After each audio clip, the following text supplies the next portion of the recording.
sajroning cempuri ana kraton Solo ya ana kraton Gilen iku yen wayah wengi kang isih galu Pangeran Purbadiningrat lahir ana donya jenenge cilikane Raden Mas Kusen wis nyata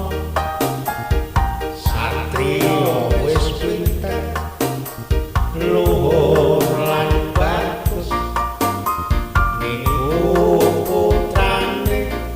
Pakubuwana kaping 9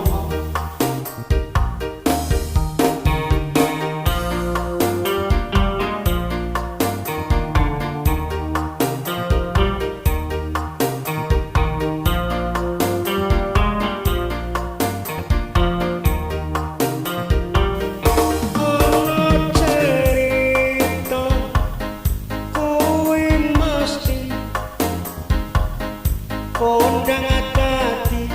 senopati Puperti jaman semono isih di bawah rondo nanging tansah menang saben perange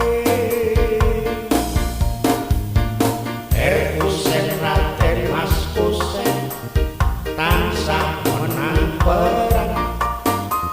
ya bisa nguwasani tanah Jawa sak Nusantara Kusen Raden Mas Kusen tansah menang perang nganti bisa ngedeke bangsa